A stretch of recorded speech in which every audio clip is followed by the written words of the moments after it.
brothers and sisters. My name is Thomas. I'm from FGA Prai.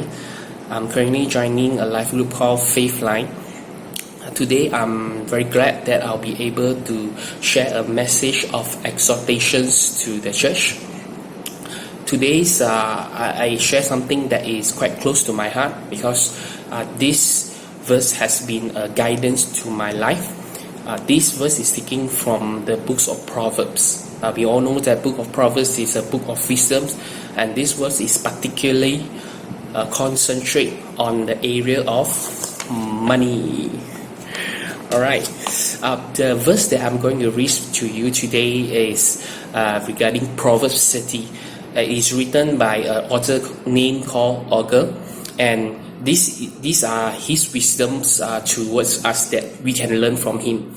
Proverbs 30, verse 7 to 9. Let me read to you. Proverbs 30, verse 7 to 9.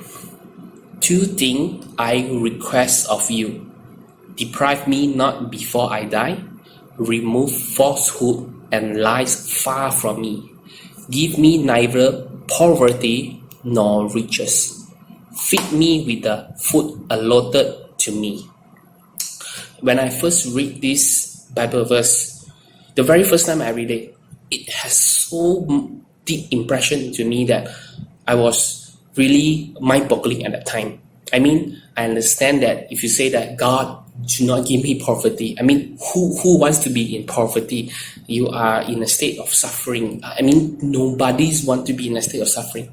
But interestingly, the Bible says that this author asked God, do not give me riches as well. I mean, like, wow.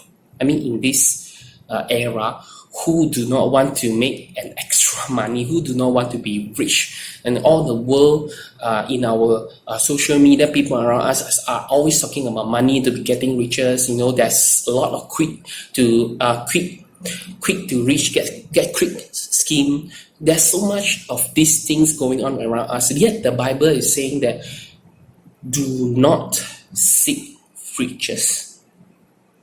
I mean, what's wrong with seeking riches? Now, if you think for a moment, just for a moment, who was the richest guy in the Bible? Obviously, the first one to come into our mind, King Solomon. Come on, he was so rich that he made gold and silver a common thing in his kingdom. Wow! I mean, he was a Jewish king, and he was so rich, and God blessed him. Basically, God blessed him. So what's wrong with seeking riches? Now, the verse go on, verse 9, he says that, lest I be full and deny you and say, who is the Lord? Or lest I be poor and steal and profane the name of my God. So that is the reason why that the Bible warns us about seeking riches. It's not that seeking wealth is a wrong thing, but when we seek wealth, what is our heart attitude? Do we have it in us and we, full of ourselves and deny God and say to God, who is God? This thing is I earn myself, not God provide to me. Will it comes to a situation like this?